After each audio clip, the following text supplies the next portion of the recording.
We interrupt this program to bring you a special report. This is Cheapseat Reviews.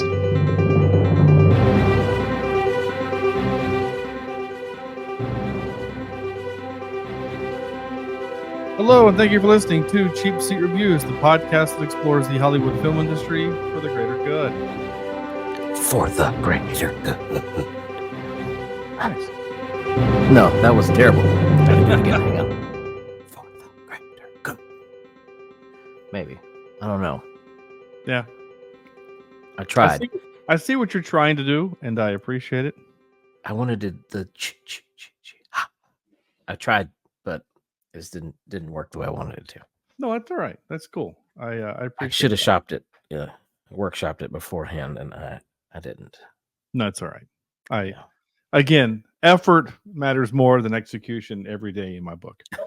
At least that's what I tell my boss when I screw up at work. So there's that. This is episode 483, and tonight we're talking about Friday the 13th. I am Sean Allred, your host. Well, I am Sean. This movie invented a lot of dumb victim tropes, Allred. Mm-hmm. And joining me is Andrew. Where the hell is Jason Jimison? Right. Because I thought this movie was what brought about Jason with the hockey mask and the machete, and Yes. we never see him. Well, So- not in the hockey mask anyway. So somehow you and I have existed on this earth for you nearly 40 years and myself 42.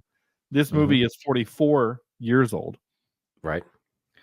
We have been watching movies, for the better part of our lives.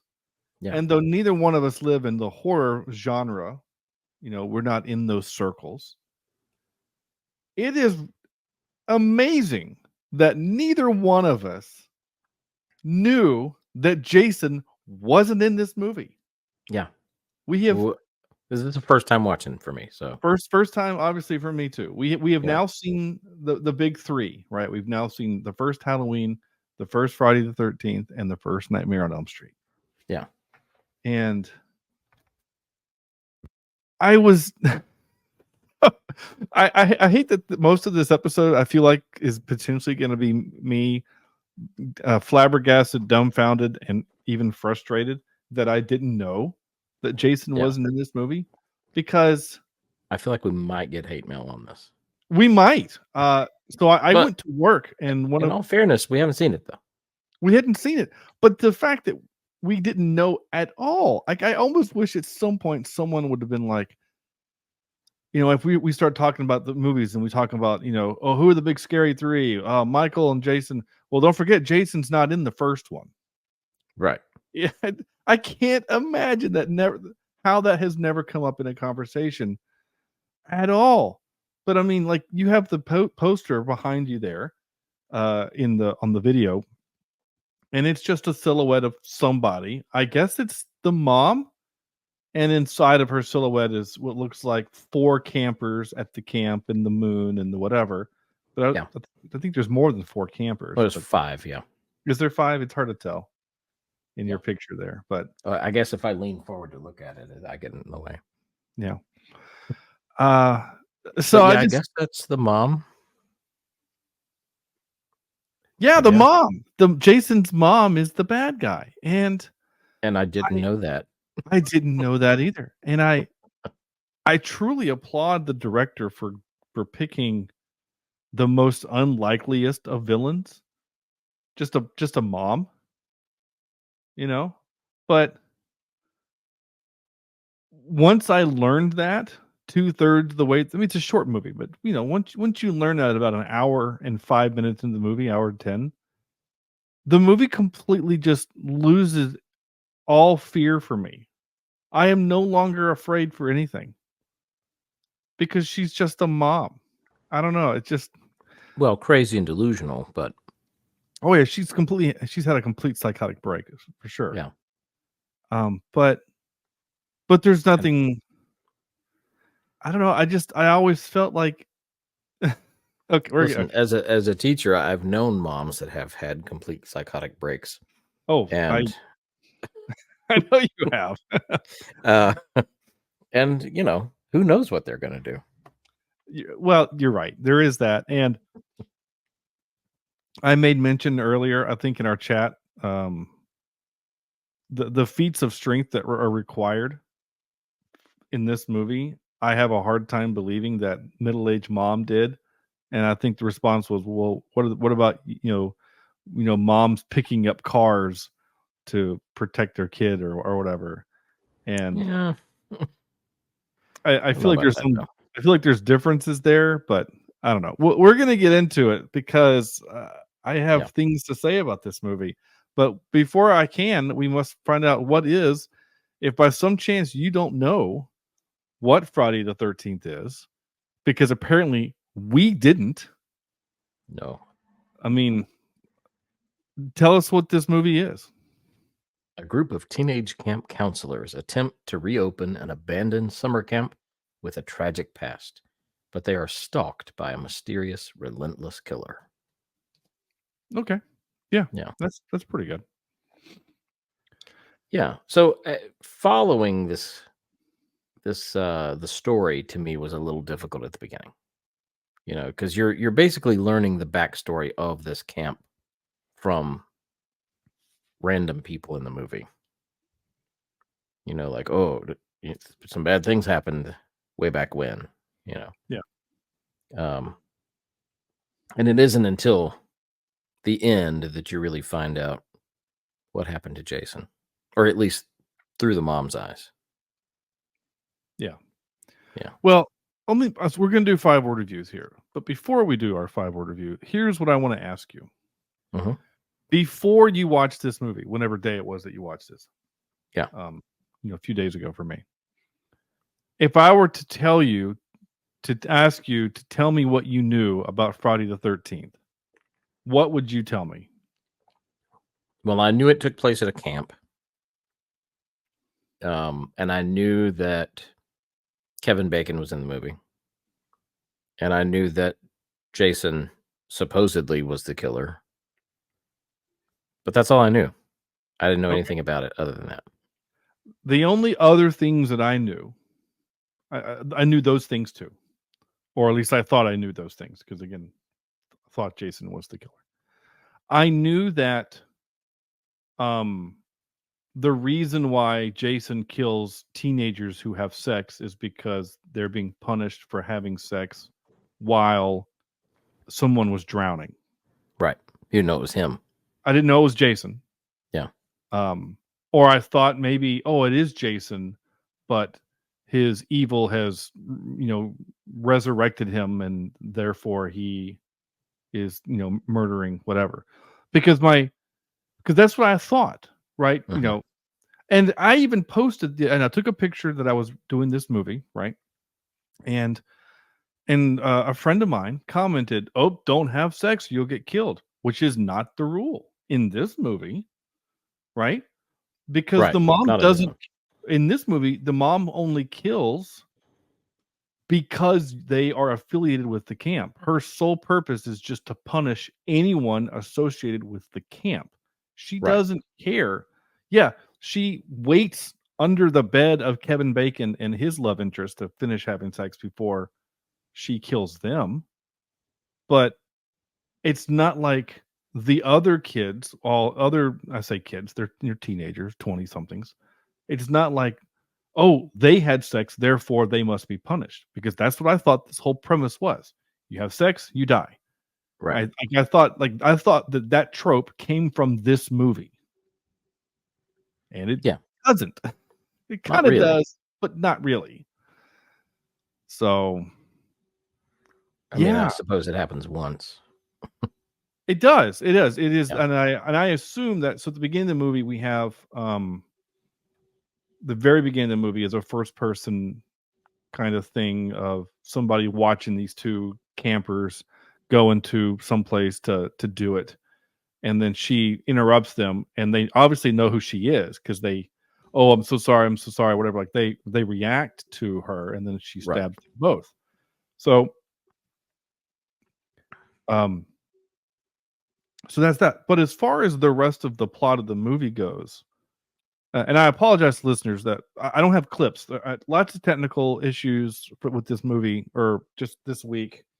My computer wasn't doing its thing, and Storms.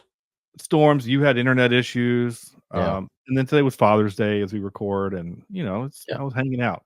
So so we don't have any clips. But in fairness, there's not a lot to capture because there's not a lot of dialogue in this movie. I mean, there's just not, Right. because most of the dialogue feels like it's just them talking, Mhm. right?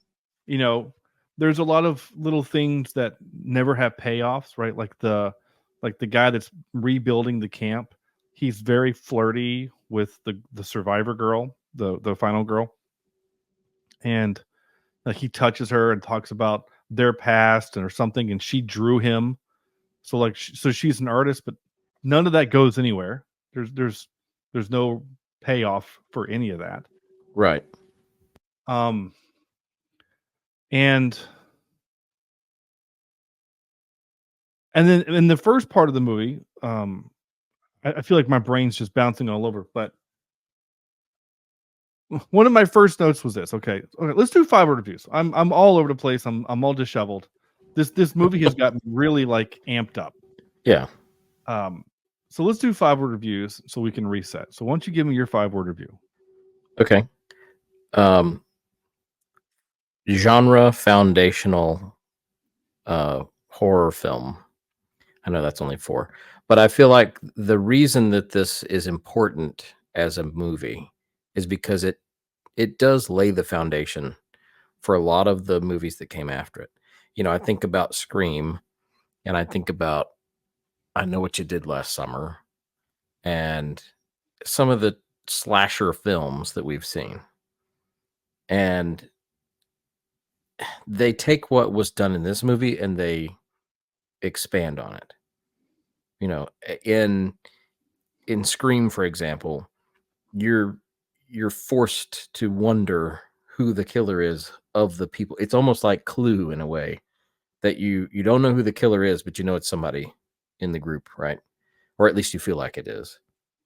And I've kind of wondered that in this movie as I was watching it. I thought, okay, so who is the killer that's among these camp kids?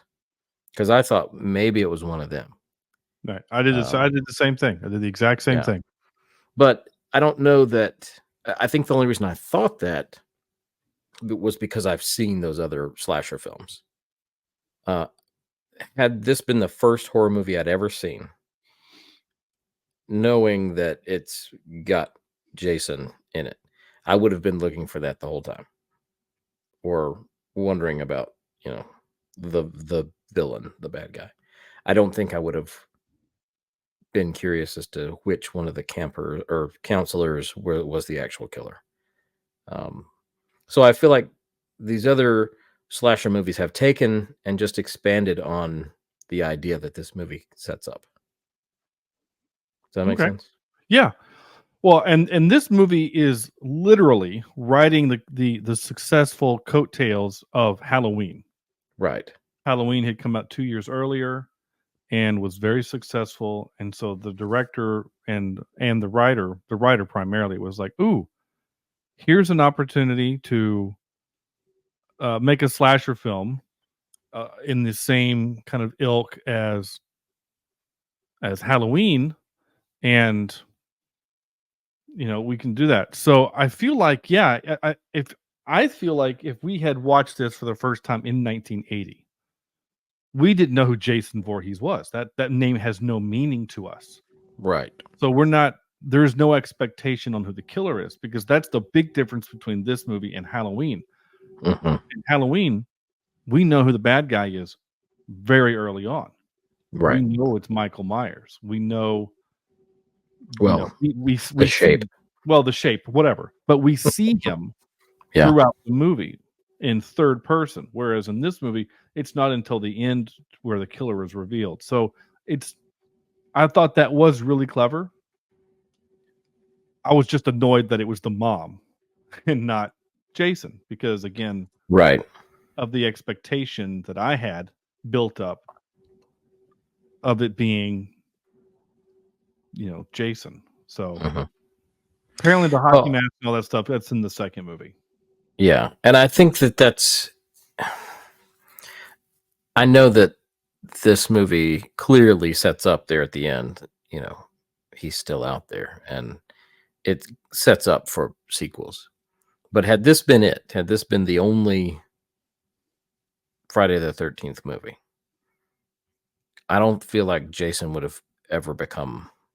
I'm actually gonna push back on that, because this movie didn't set up a sequel, because the director or the writer, he was done. So when the studio came to him and said, "Hey, this movie made a lot of money. This movie was a $500,000 budget and made $33 million in 1980. This is a huge success." They say, "We want you to make more movies as Jason as the bad guy." And he says, "That doesn't make any sense. Jason is dead." And in one quote I read, let's see if I captured it or not. Well, at the end, though, was that added later? What do you mean the end? The dream that she has about getting pulled into the lake by Jason. No, that was it, but it was a dream. It was just a dream. Oh, There's okay. no that's not any kind of real thing. She But just she says, though, at the end, like he's still out there. Yeah, but according to, let's see, producer Steve Miner initially thought it was an idiotic idea to bring Jason back in the sequels. Quote, "He wasn't your villain. He's just a figment of someone's imagination," end quote. Despite this, he went on to direct 2 Friday the 13th movies starring Jason as the villain. So they weren't originally, I don't think that they were going to do more. Yeah. Well, regardless, had we stopped here, I don't think we would have gotten. Jason would not be the Halloween icon. Correct. That we have today. It would be a middle-aged mom. Right. Yeah. And in all honesty, I think if I showed up to a Halloween party and someone dressed up as this mom, I would be more afraid than if somebody were wearing the hockey mask. That's fair. That's fair. My 5-word reviews, I did 2 of them. Cheesy horror, great practical effects. Yeah. I thought that the deaths were, there's only like 7 deaths in this movie, 7 or 8 deaths in this movie. There. And we see several of them on screen. Yeah, several of them are on screen. You have you have the slit the slit throat by the girl at the beginning. Mm-hmm. That effect looked great. Like that, it really did. It looked really good. And and you might not know this, but Tom Savini, who is a legend in the horror film community and the guy that wrote the book on horror practical effects, he worked on this movie. He was like the special effects guy on this movie. Yeah.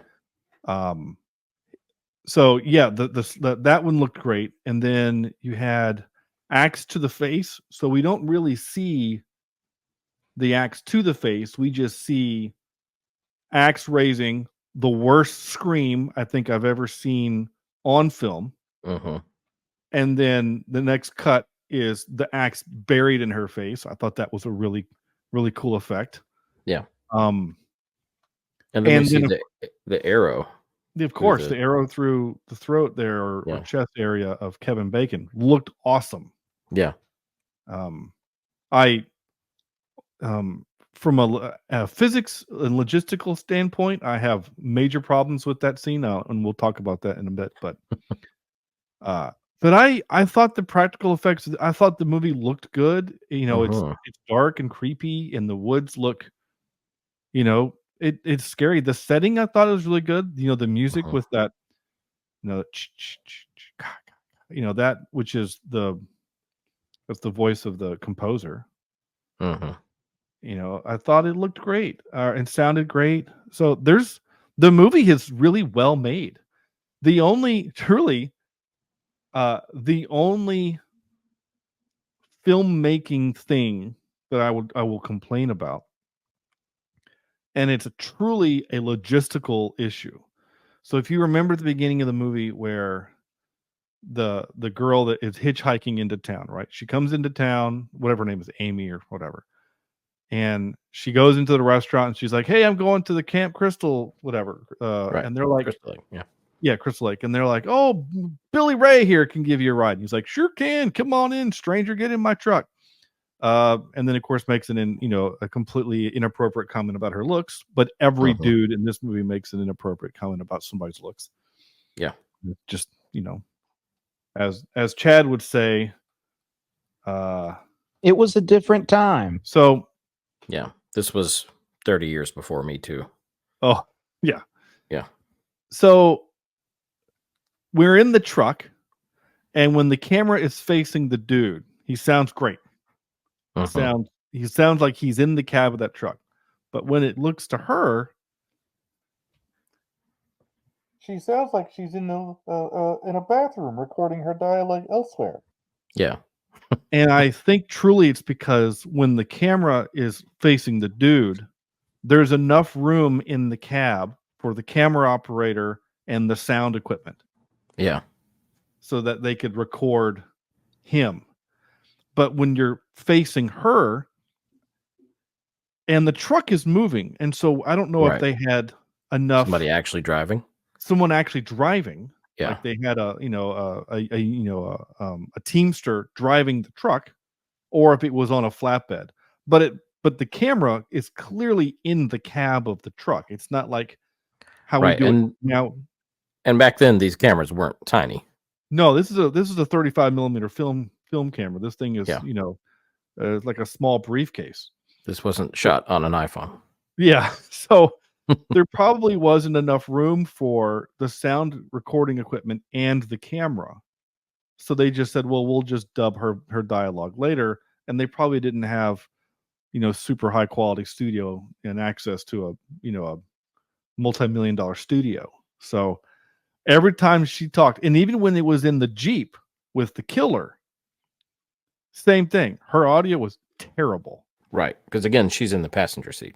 She's in the passenger seat, and probably someone, again, a teamster's driving the Jeep, and the poor camera operator is probably sitting in that dude's lap while they're shifting gears, holding the camera. So yeah, I forgive the moment, but when I'm watching it, I'm like, man, that's some bad audio. But, as a guy that has worked in film, I notice those things, but I don't really care. So very, very easily forgive that kind of stuff.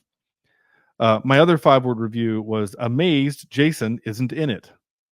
But we've already touched on that. Right. Yeah. And going back to that, I mean, I do think about, like, if the mother is the killer, she throws a body through a window. Yeah. Of a cabin. Like, I can't even throw a body through a house, and I'm not a feeble older lady. Well, I mean, I don't know that she was feeble, but she was an older lady. Yeah. Well, and so we're here, so we're going to talk about it. Here's my biggest issues with the movie. Okay. It's that, right?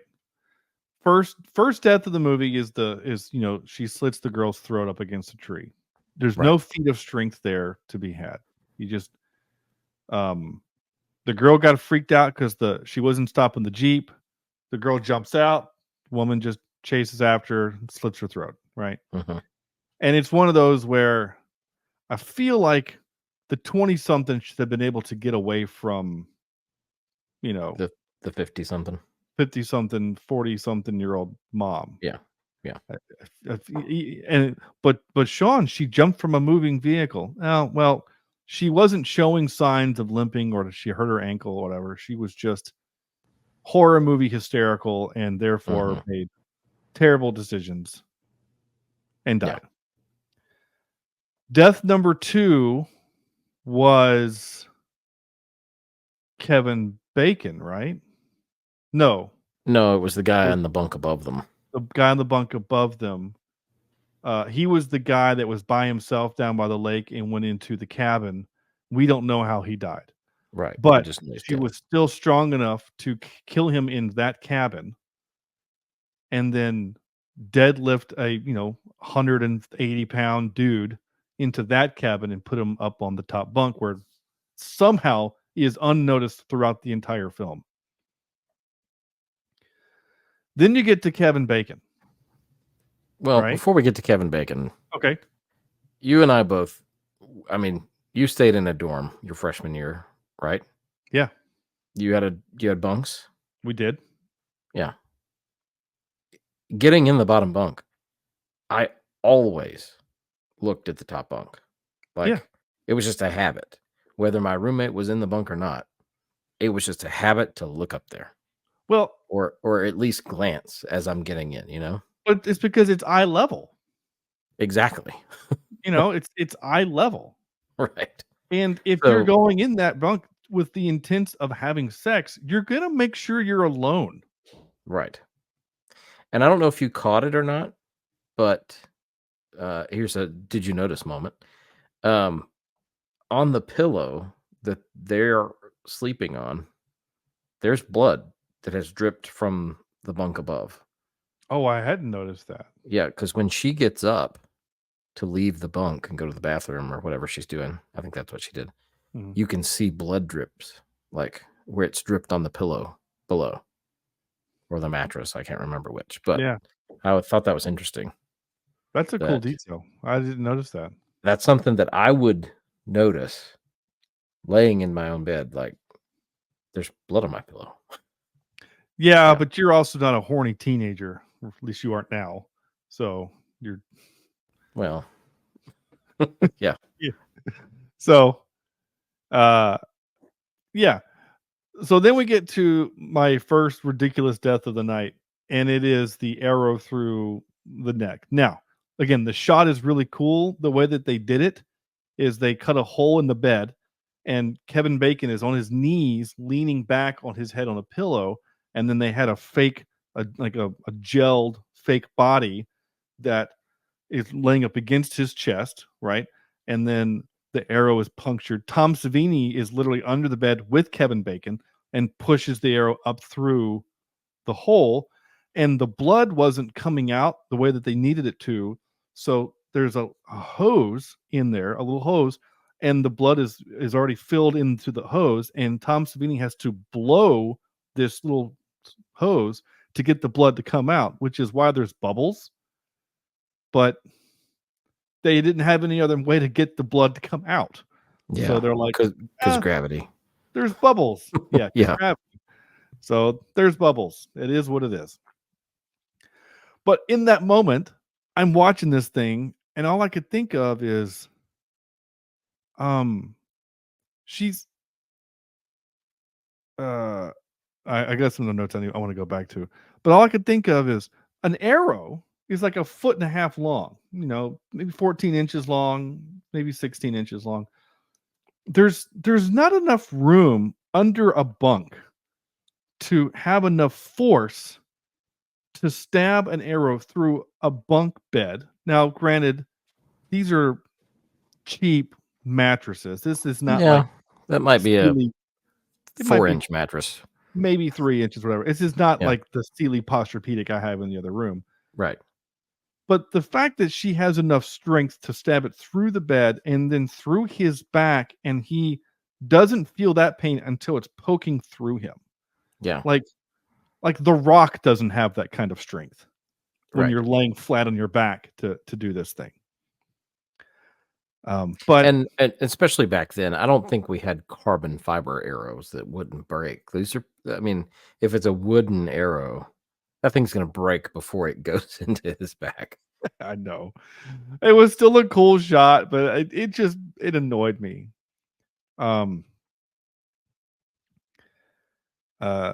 Okay, so we had that death, and then we have girlfriend goes to pee in the bathroom, gets stabbed in the gets axed in the face with, again, the worst scream I've ever seen. Then we go to there's the trio playing strip Monopoly. Okay. And then that girl goes to the bathroom. And if you got axed to the face, there would be blood everywhere. Oh, yeah. that bathroom would be it would be the bathroom from Saw. It would be everywhere. There's no way she It was doesn't walk. spotless. Yeah, she doesn't. There's no way that she doesn't walk in there and go, "Oh, clearly someone died in here." Uh-huh. Plus, hate to say it, it would smell bad in there. Yeah. I mean, when you die, everything in your body escapes. You Right. know, so it would smell like shit and pee and blood. I'm just saying it would, but makes for a cool scene. So then she gets killed. We don't see how she dies. She just gets wrapped up and then thrown through the window, which you mentioned earlier. And then we have the guy that gets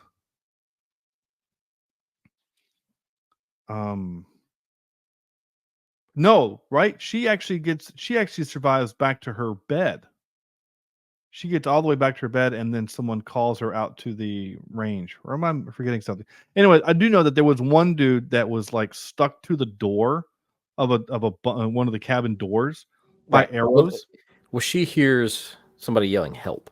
Yeah, which is the Help mom. me or You know, something. Yeah, yeah, yeah. help me. Yeah, she goes out into the arrow range, and I think she gets hit by. I guess she gets killed by arrows. We don't know. Again, we just see her all kind of wound up and Right. hurled. We see her like wrapped in ropes. Yeah. Which, if you're going to call somebody out to an arrow range, I expected her to be like pincushioned, you know. yeah, yeah.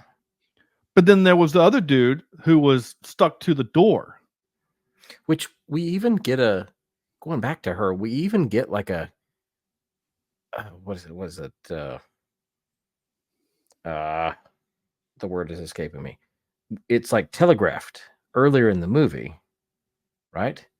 Yeah. Foreshadowing. Sorry. We even Yeah. get this foreshadow moment where she is standing next to the target and the guy shoots the arrow right beside her and scares Mhm. her.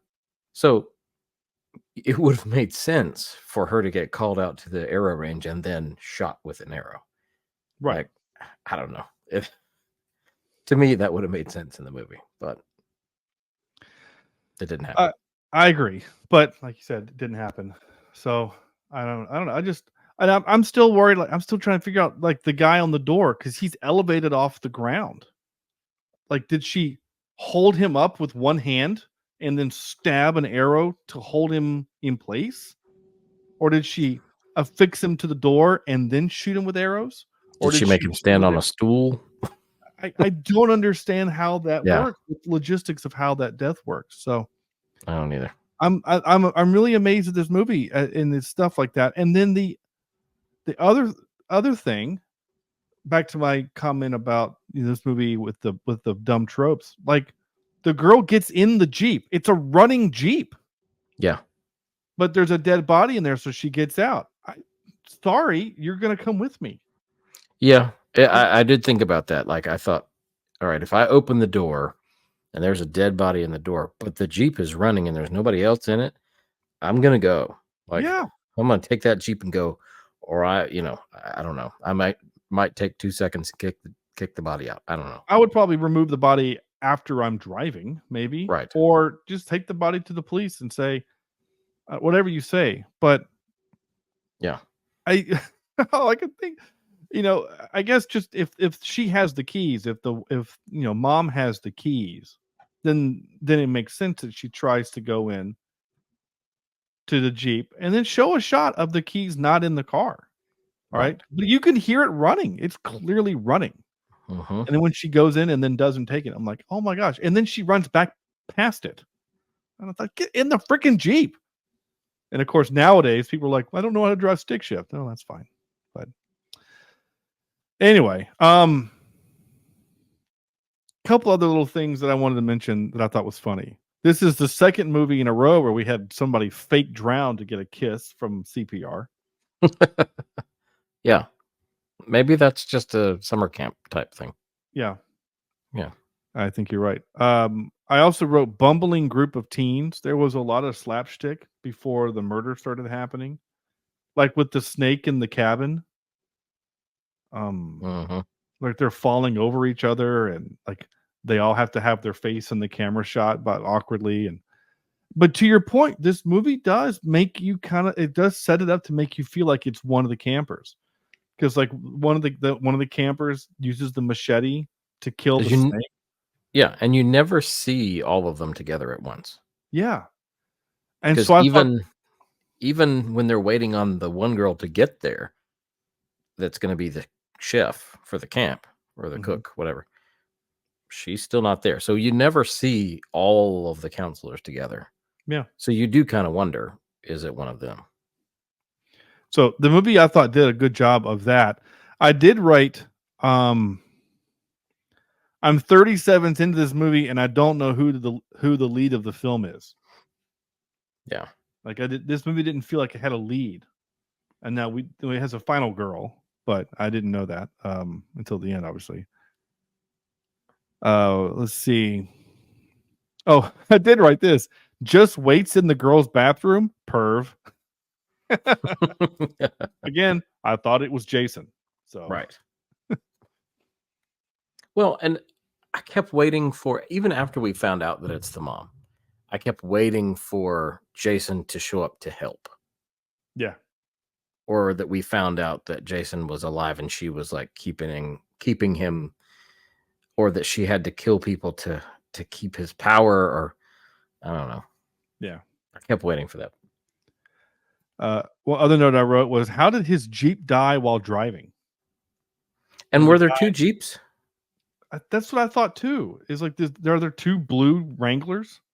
Because there's the one that the girl gets picked, which maybe that's the movie is doing the thing, because maybe it's making you think that it's the counselor, like the guy putting it together.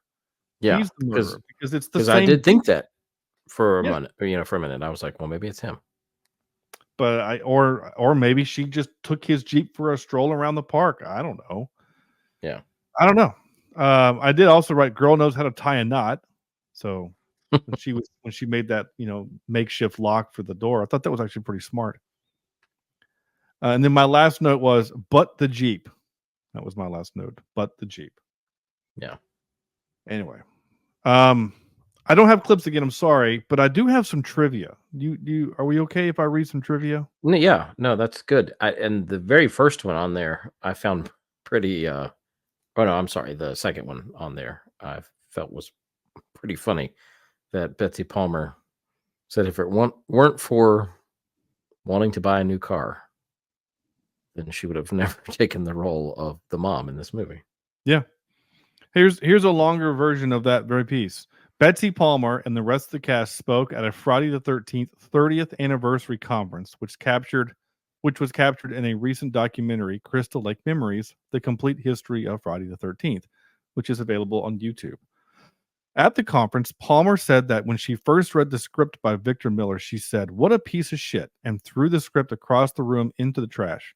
Victor Miller, the scriptwriter, was at that conference and heard this comment. Adrian King patted him on the back consolingly.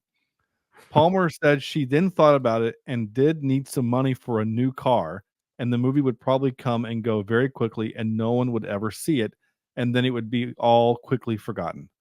So she decided to take the job. Little did she know that the movie would become a phenomenon and would be the main thing she would be remembered for. Yeah, I think that's hilarious. that is funny.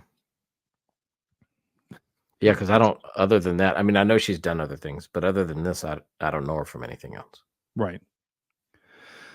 Betsy Palmer, a method actress, gave Mrs. Voorhees a detailed backstory. She imagined that Mrs. Voorhees hated sexual transgression because she had Jason out of wedlock with a high school boyfriend, and her parents ultimately disowned her for her sins because that isn't something good girls do. Okay. Yeah, the last one I wrote, I captured, but I mentioned earlier. Victor Miller admitted that he was purposely routing the success of John Carpenter's Halloween. Director Sean Cunningham even approached Halloween producer Irwin Yablans to produce the film, but he declined as he wasn't interested in doing another horror film. So this is an actual camp.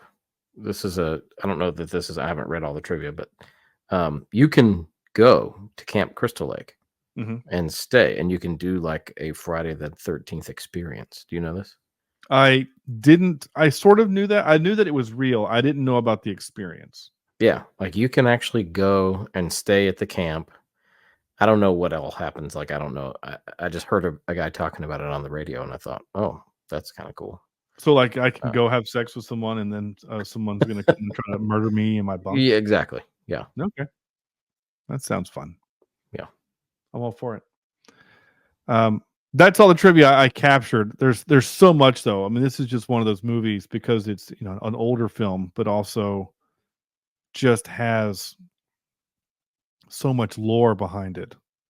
hmm There's just so much of it, so much trivia there. Tom Savini was one of the first crew members on board with the film because the producers idolized his special makeups effect in Dawn of the Dead. So that's cool. And Tom Savini, he actually worked on a movie that I worked on, and by I worked on, I had very little to do with this film. It was a producer, a friend of mine, who I worked for during my internship. I recorded his director's commentary for the DVD, so I got a credit for Huh.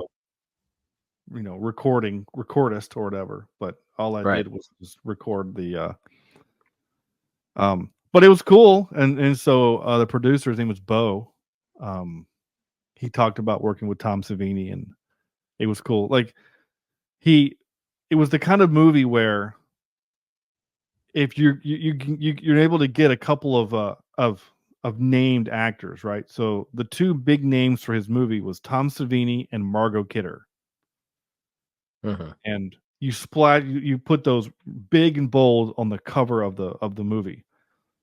They're only in the movie for about 4 minutes, and it's the final 4 minutes of the film. Right. But it's all they can afford, so you do what you can. Anyway,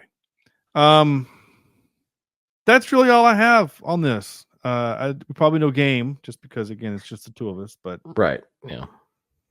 but I never know, so I did write down that the truck that gave the girl a lift was from Eastern Oil Supply, and I did. Yeah, I did notice that too. I wrote that down. And I also wrote down that she gets dropped off at the Moravian Cemetery in Hope, New Jersey. Oh, yeah. Things I wrote down. Very good.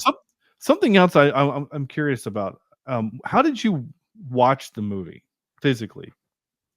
I think I was laying in my recliner on an iPad. Did you use your Yeah, AirPods? my AirPods. Yeah. So you got when it was doing the Yeah. whatever. It's going back and forth in your ears, right? Yeah. I thought that was really cool editing. I really That is liked really it. cool. I thought that was a really cool way to kind of mess with your mind.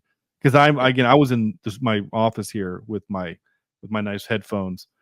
I had all the lights off, and I was trying to get into the full experience. And just like in Carrie, and they even credited the jump out of the water. Jason pulled her down. That was inspired from Carrie, right? Where Carrie, comes out of the grave to grab the foot. Right. It was the same bit, basically, and also the only jump scare that got me in the movie. So, well, that one didn't get me, but there was a moment that did kind of startle me. I won't say it was a jump scare, but it was just when I don't even remember who screamed, but somebody screamed, and it may have been the mother screaming the name Jason. I don't remember, but it was just quiet in the movie, and all of a sudden, somebody yells something, and that did make me jump. But the thing at the end, I kind of expected something to happen. Yeah, I didn't know what exactly would happen, but that didn't bother me. Yeah, I was expecting something. It still made me jump. I still kind of jumped from it. So Yeah. Yeah. Anyway, that's it. That's all I have really for this movie. I mean, I have another anecdote. Oh, please. So I told my parents. They said, "Have you watched any good movies lately?" And I said, "Well, I went to see Inside Out 2 with my kids, and my wife, and it's a great movie. And I think it's probably one of the better Pixar films that there's been in a while. But I said, and I've also seen for the first time Friday the 13th. And my mom said, she just looked at my dad and she said, I don't think I've ever told you the story, Andrew, but that was one of our first dates. We were just dating. And she said, your dad drugged me to this movie, and in Asheville, North Carolina, where I now live. And she said,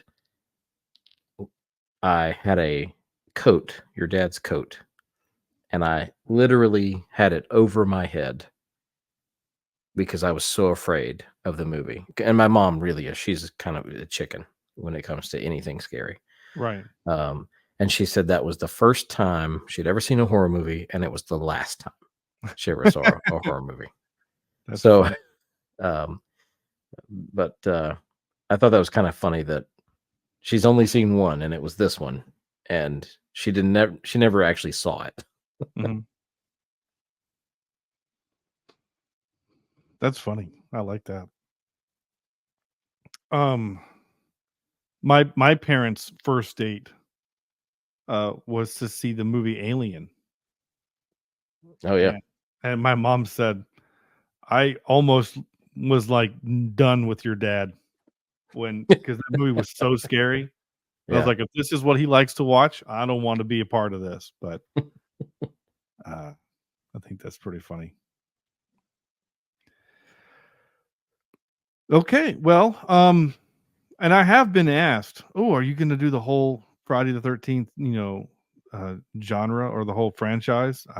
Probably not, but I think maybe at Halloween we should do maybe just the second one, just Yeah. because we haven't seen Jason in a film yet. yeah, that's a good point.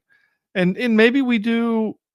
Oh, I know it's so far into the future, but here we go because we watched the original Halloween, the first one that we've done for the show, and then Yeah. we watched the trilogy, the final trilogy. Mm-hmm. But it would be kind of cool to see like horror film sequels, Yeah. like Friday the 13th 2. And we have already done Nightmare on Elm Street 2. Right. But then But to do there are other Halloween, things out there. but we could also do There's Halloween 2. and there's Scream 2, and there's other things. There's other things. There's something there. I haven't Yeah. seen Scream 1, so Oh, well, get on the ball. I mean, I know what happens, but I haven't seen it. I watched the Did you? opening. Sorry, go ahead. No, I watched the opening scene, and I was like, wait a minute. If Drew Barrymore isn't safe, then I don't want to watch something like that. I was Did you see I Know What You Did Last Summer? Yes. Okay, so there's a second one to that too. Yeah, that's true. There is. Yeah. She did. Yeah. Yeah, in 7th grade, I don't know how my teacher got away with this, but in 7th grade, we read the book I Know What You Did Last Summer. And that's when the movie came out. So she scheduled this trip. Now, I don't know if this was school sanctioned or not, but I don't remember if there was a permission form involved. I don't even remember if there was an activity bus involved. But I know we went to the movies as a class. Now, whether we met there, like I said, I don't remember exactly, but I remember watching it with my teacher and other classmates. So I don't know that you can really go see horror movies with your classes, but Probably that not. happened. That happened. Did you hear about the teacher that got fired because she accidentally showed her class Winnie the Pooh, Blood and Honey? No. Somehow she didn't realize that there was a horror film, and they started watching that, and this was like 5th graders. Yeah. So Yeah. I hear that, and my first thought is, I hate to say it, but she deserved to get fired if she can't tell the difference between Yeah. regular Or- Winnie the Pooh and this thing. Or if you can't take a few seconds to read the synopsis. Yeah. Then you shouldn't be teaching children. Anyway, Agreed. time for let's see. I guess I should have played this when I read the trivia. And now for some more bad news. Ready? And now it's time for the where we do the thing. This is where we give this movie a score from 0 to 10. And I'll be interested to see what you have to say, as well as what I have to say about this movie. Yeah. Okay. Well, IMDb has a 6.4 out of 10.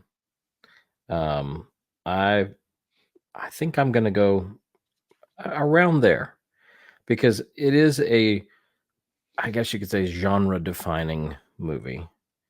And it does establish, I think, the slasher the way that we know it anyway.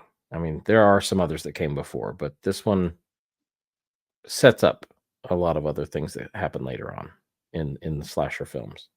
So I'm going to give this a 6.7 out Okay. of 10. That works. It's not a bad movie. And there's a lot of good things, but there's like we've talked about with The Mother, some questionable things. Yeah, I liked it too. I'm glad I watched it. I'm glad I've seen it, and but I didn't love it. I don't hate it by any stretch, and I think it's a pretty good horror film. And I think for its time, I think it would have been a really good scary film. But yeah, sans Jason, it's a little weird because we all thought he was in it. So I'm going to give this a 6.65. Just a little bit under where you are. I mean, it gives it a 6.675. I think that's a pretty good score. So we will we'll leave it there.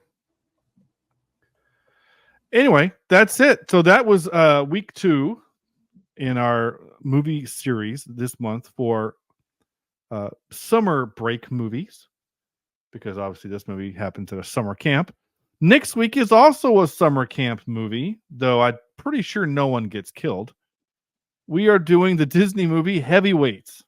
The only thing I remember from this movie is Ben Stiller is like the camp villain or something. Like it's like it's a camp for, it's a fat camp, and it's just how it is. And then Ben Stiller like takes over, and he's like super crazy, healthy guy, and he's really mean, and like there's a lot of bullying happening. Oh yeah. I haven't seen this movie in 30 years easily. But I love this movie. I'm looking forward to it. Okay, so I've watched this movie maybe once every year. Oh wow, okay, you do like this movie. Okay, I do. Yeah. All right. Well, that's it. And before you watch that, though, go watch this movie that we just did, Friday the 13th. It's on HBO. I guess real quick, just anything new you're watching? You're still watching The Acolyte, right? Yeah, and I watched the first episode of The Boys last night. That new season started. Okay. On Amazon, and yeah, it's just as gross and crude as the other seasons. And I'm doing a Rick and Morty rewatch. Cool. Mainly to fall asleep too, but it makes me chuckle. So I've only seen probably 4 or 5 episodes of Rick and Morty, and those I watched with Sam, like in the room with Sam. And someone once told me the best way to view Rick and Morty is to remember that Rick is the bad guy. Yeah. Like if you don't think of Rick as the Doc Brown from Back to the Future. Right. But he is the villain. I was Yeah. like, oh, that's an interesting way to look at it. And I did like I said, I did go see Inside Out 2. Oh, it's really good. Good. Definitely worth a watch. Only thing I've watched is this movie, and I'm now fully vested in Brooklyn Nine-Nine. I'm just really enjoying the hell out of that sitcom. I think I mentioned last week, the only thing about that kind of sitcom is that it's not a sitcom like How I Met Your Mother or Friends, where most of the world is normal. This is a world where everyone is in on the joke. Like the villains don't act like actual villains. All the cops are a little different and weird. It's everyone is aware that this is a sitcom. Yeah. And I think it's okay. I think it makes it a lot of fun because it's ridiculous that way. So Brooklyn Nine-Nine. But when I say fully invested, only seasons 1 through 4 are on Netflix. Seasons 5 through 9 are on Peacock, which I had to pay for. So you got a streaming service just for this series. I paid $20 for a year subscription. So you must like it, yeah. And I thought $20 for a whole year. Of course, my wife was like, "You better find something else on there to watch." And I said, "I will. There's other things on here that seem interesting, like the Psych movies are all on here, and I love those."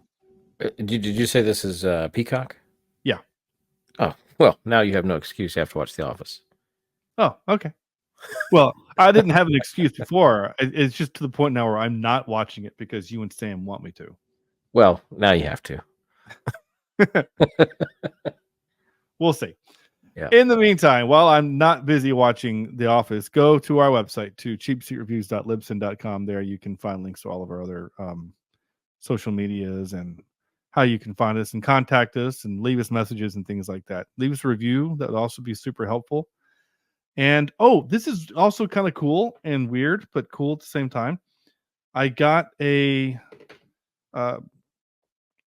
all podcasts are searchable on a website called Chartable, and Chartable uses analytics and information from Apple Podcasts, iHeartRadio, Spotify.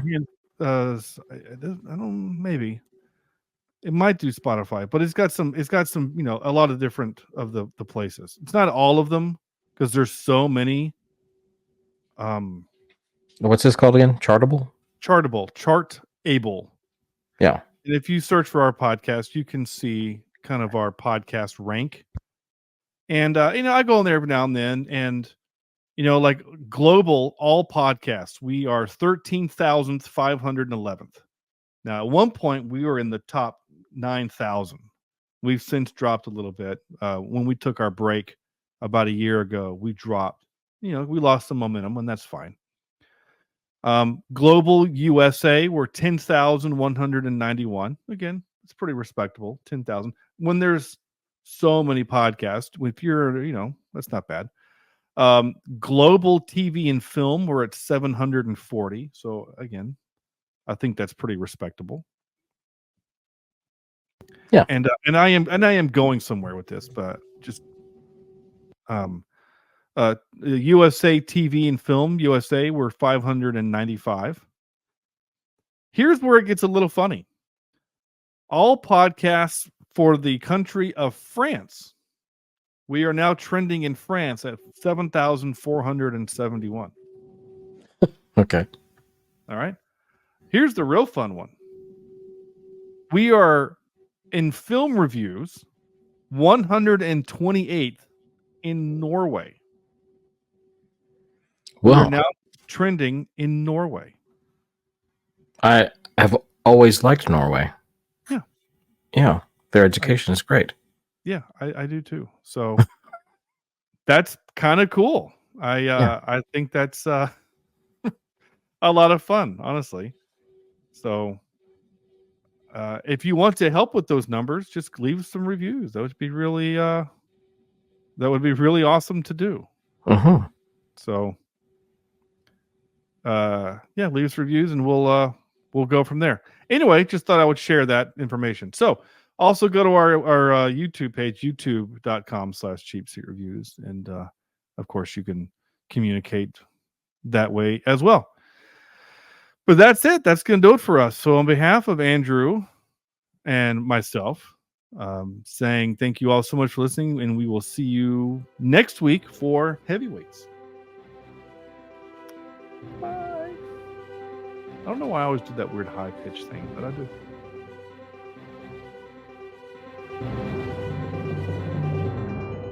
This is Cheapseat Reviews.